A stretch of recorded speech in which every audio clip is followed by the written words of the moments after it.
نماز شروع کرنے سے پہلے ہمیں کن باتوں کا خیال کرنا چاہیے؟ نمبر 1، آپ کا رخ قبلے کی طرف ہونا ضروری ہے۔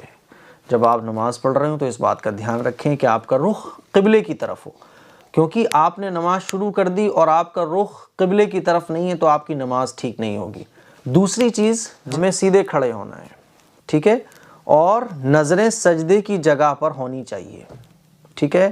گردن کو جھکا کر تھوڑی جو ہے وہ سینے سے لگا لینا، یہ بھی مکروہ ہے۔ یوں بعض لوگ ہوتے ہیں نا، یوں کر لیتے ہیں، یوں، تو ایسے گردن کو جھکا لینا کہ تھوڑی سینے سے لگ جائے، یہ بھی مکروہ ہے۔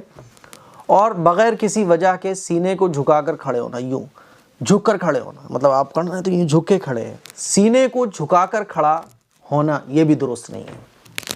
نارمل کھڑے ہوں آپ، نہ بہت زیادہ سینہ تان کر، نہ بہت زیادہ جھک کر، ٹھیک ہے۔ اور گردن بھی آپ کی نارمل رہنا چاہیے، نہ یوں ہونا چاہیے نہ بالکل نیچے ہونا چاہیے، نارمل رہے کہ نظریں جو ہے نا وہ سجدے کی جگہ پر آپ کی جم جائیں۔ تیسری چیز جس کا ہمیں خیال کرنا ہے وہ یہ کہ پاؤں کی انگلیوں کا رخ بھی جو ہے نا وہ قبلے کی طرف ہونا چاہیے۔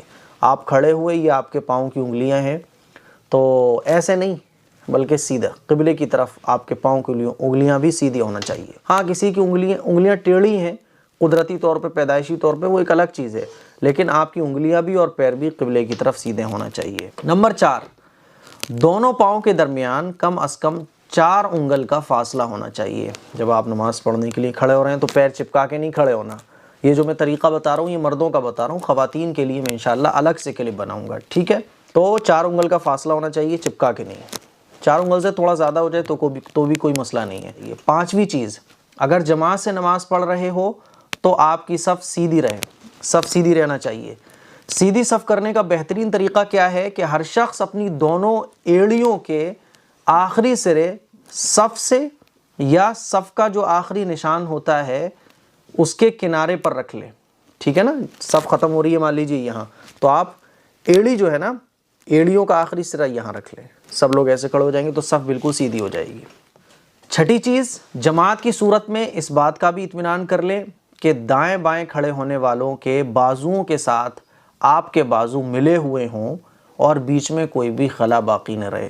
لوگ جماعت کے ساتھ نماز پڑھتے ہیں تو صف ٹیڑھی میڑھی رہتی ہے، کوئی آگے کھڑا ہے کوئی پیچھے کھڑا ہے، صف ایک سار ہونا چاہیے، اور اس کا طریقہ وہی ہے جو میں نے ابھی بتایا۔ سیدھے کھڑے ہونے کے بعد برابر والے کا بازو جو ہے نا وہ آپ کے بازو سے مل رہا ہو، تاکہ صف کے بیچ میں کوئی بھی جگہ خالی نہ رہے۔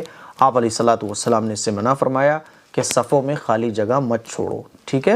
یہ 7ویں چیز، پاجامے کو، پینٹ کو، شلوار کو، لنگی کو ٹخنے سے نیچے لٹکانا ہر حالت میں ناجائز اور حرام ہے، ٹھیک ہے۔ پھر نماز کے اندر اس کا گناہ اور زیادہ بڑھ جاتا ہے، لہٰذا اس بات کا اطمینان کر لیں کہ پاجامہ ٹخنے سے اونچا ہو، اور اگر اونچا نہیں ہے، پینٹ نیچے ہے، تو آپ موڑ لو اس کو، کسی حد تک تو گناہ سے بچنے کی کوشش کرو۔ 8ویں چیز، ہاتھ کی آستینیں پوری طرح ڈھکی ہوئی ہونا چاہیے، یہ نہیں مڑی ہوئی ہو، آستینیں مڑی ہوئی نہیں ہونا چاہیے، صرف ہاتھ کھلے رہیں، بس آپ کے ہاتھ کھلے رہیں۔